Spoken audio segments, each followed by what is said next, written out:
Hello everybody, my name है ऋषभ और आज की इस वाली वीडियो में जैसा कि मैंने वादा किया था 1980 1920 ये डेट याद रखना। इस बीच में एक अनबॉक्सिंग की वीडियो आएगी, तो अनबॉक्सिंग तो नहीं कर रहा हूँ, सीधा दिखा रहा हूँ क्योंकि जब मैंने ऐसे झांक के देखा ना तो बबल रैप के ऐसे 4 लेयर और ऐसे 4 लेयर, टोटल 8 लेयर थे बबल रैप के। और ऊपर से जो कवर था ना वो बबल रैप में चिपका हुआ था। खैर, ये क्या है मैं बताता हूँ पहले। ये वाला लाइट खोल। सॉरी गाइस, एक फोन कॉल आ गया था, चल तो रहा है ना। तो ये बुक अब जरूरी क्यों है, पहले मैं ये बताता हूँ आपको। पहले काम करो, तुम लोग इसका इंटरफेस देख लो। तो ये है PW का 39 इयर्स नीट PYQ। अब देखो यहाँ पे एक इम्पोर्टेंट चीज लिखी हुई है, chapter wise and topic wise. ये जो चीज है ना, ये बहुत स्टूडेंट्स की दिल की धड़कन को शांत करती है, दिल की शांति है ये। अब मैं ऐसा क्यों बोल रहा हूँ, 12th में मैंने एक दूसरी किसी फाउंडेशन का मैंने लिया था, पब्लिकेशन का बुक लिया था मैंने, PYQ का, क्लास 12 के लिए। तो वो 10 इयर्स का था। 10 इयर्स में वो ईयर वाइज था, ठीक है। ऐसा नहीं है ये 10 इयर्स का नहीं है, ये 39 इयर्स का है और नीट के लिए है ये। जबकि तो अभी तो मैंने सिर्फ एक ही का बनाया, फिजिक्स का मैं बाकी का मंगाऊंगा। देखो, हम लोग जब स्टार्टिंग फेज में होते हैं ना तब ये सारी बुक्स काम करती हैं। कैसे ये बुक काम करती है, कैसे? मान लो तुमने एक चैप्टर पढ़ा या फिर उस चैप्टर का एक टॉपिक पढ़ा, जैसे मान लो यूनिट एंड मेजरमेंट्स, उसमें तुमने फिजिकल क्वांटिटीज पढ़ ली, यूनिट्स पढ़ लिए। तो उसमें तुम क्या कर सकते हो, तुम उस टॉपिक को या फिर सिर्फ उस चैप्टर का तुम क्वेश्चन बना सकते हो। ऐसे तुम्हें अगर नीट का पेपर दे दिया जाए ना, मान लो ये लो भाई 2024 का या फिर 2023 का, 26 का, किसी साल का भी पेपर है, इसमें तुम फिजिक्स में यूनिट एंड मेजरमेंट्स के क्वेश्चन बनाओ, खोजने में तुम्हें बहुत टाइम लग जाएगा।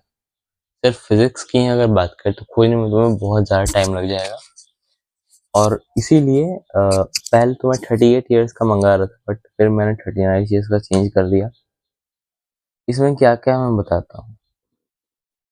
Extra PYQ from 2024 रीनीट and 2024 Manipur and more, revision friendly, highlighted must revise question for last time revision, 100% verified from NTA answer keys, updated as per latest NMC syllabus, new topic practice questions for newly added NEET topic।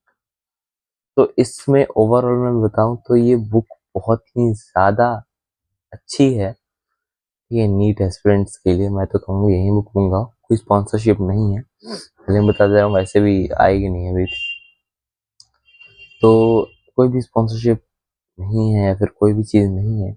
और वैसे भी मैं एक NEET aspirant हूँ तो मुझे तो पढ़ना ज़रूरी है ही।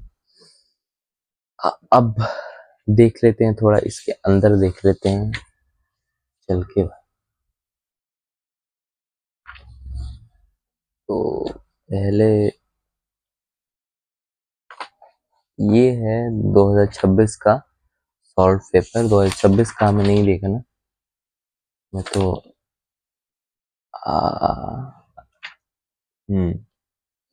अब इधर आ रहा है। ये किसका है? लॉज ऑफ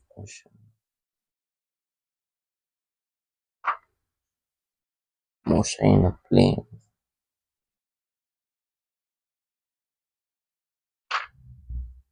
चैप्टर 3 है, मोशन इन स्ट्रेट लाइन। अब आया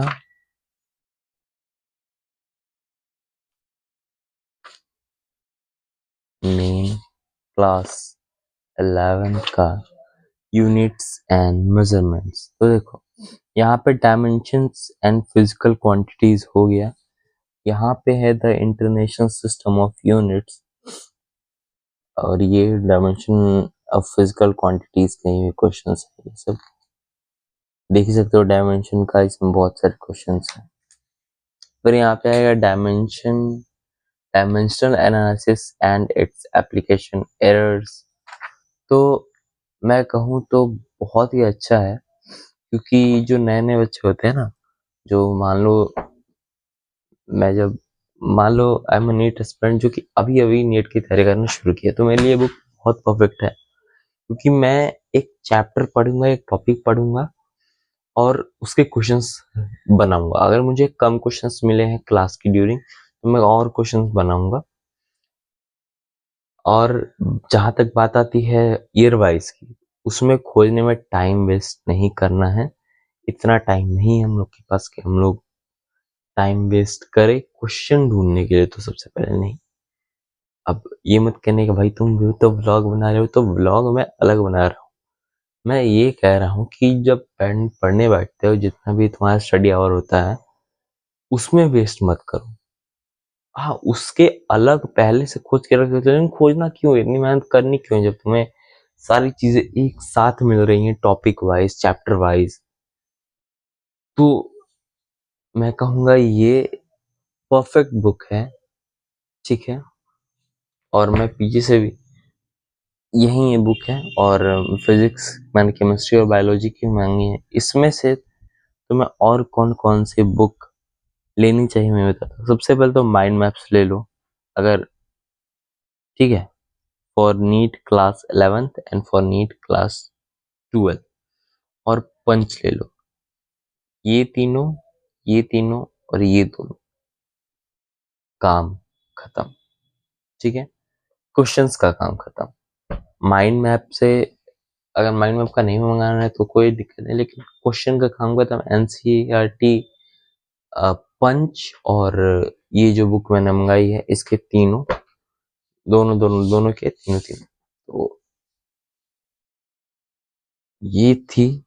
और सही में बहुत अच्छी बुक है। मैंने कल आया, कल क्वेश्चंस भी देखे मैंने इसके, अच्छे अच्छे क्वेश्चंस है। टॉपिक वाइज है, तो जो टॉपिक आसान लगता है उसके सॉल्व हो जाते हैं, जो नहीं लगता है वो थोड़ा सा हार्ड लगता है उसमें। तो इसके बायोलॉजी के और केमिस्ट्री के भी जल्दी मैं आऊँगा, उसका भी बताऊंगा मैं आपको, उसका भी दिखाऊंगा। तो आज की इस वीडियो के लिए इतना ही। मैं मिलता हूँ आपसे अगले वीडियो में, तब तक के लिए जय हिंद, जय भारत।